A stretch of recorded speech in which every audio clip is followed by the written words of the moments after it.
অস্ট্রেলিয়ার ক্রিকেটাররা খুব সম্ভবত আগামী 1 জুলাই থেকে বেকার হতে চলেছে। বোর্ডের সঙ্গে ক্রিকেটারদের দ্বন্দ্বের জেরে এ সমস্ত ঘটনা ঘটতে যাচ্ছে অস্ট্রেলীয় ক্রিকেটে। কারণ বোর্ডের সঙ্গে ওয়ার্নারদের কেন্দ্রীয় চুক্তিতে সইয়ের শেষ দিন 30 তারিখ। সম্প্রতি ক্রিকেট অস্ট্রেলিয়ার দেয়া নতুন চুক্তি প্রস্তাব প্রত্যাখ্যান করেছে দেশটির সব ক্রিকেটার।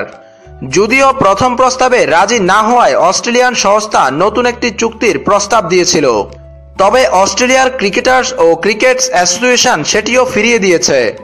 অস্ট্রেলিয়ার ক্রিকেট অ্যাসোসিয়েশনের প্রেসিডেন্ট গ্রেগ ডায়ান এরই মধ্যে সাইমন কার্টিস ও শেন ওয়াটসনকে সাথে নিয়ে মিডিয়ার সামনে খোলাখুলি কথাগুলো বলে দিয়েছেন। তার ভাষ্যমতে এ সমস্যা সহসা সমাধান হওয়া সম্ভব নয়।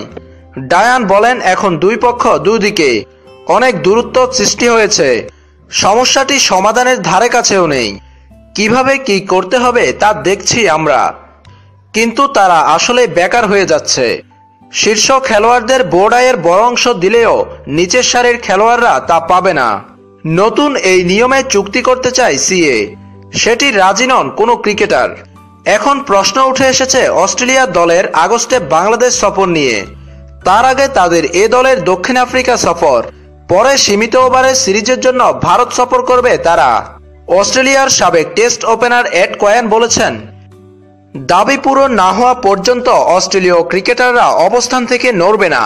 আগামী 27 আগস্ট বাংলাদেশ অস্ট্রেলিয়ার টেস্ট সিরিজ শুরুর সম্ভাবনা দেখছে না কয়েন। সম্ভবত পরের ধাক্কাটা বাংলাদেশের উপর দিয়ে যাবে। খেলোয়াড়রা কি আগস্টের শেষের দিকে বাংলাদেশ সফর করবে, এমনটা প্রশ্ন করা হয়েছিল কয়েনকে।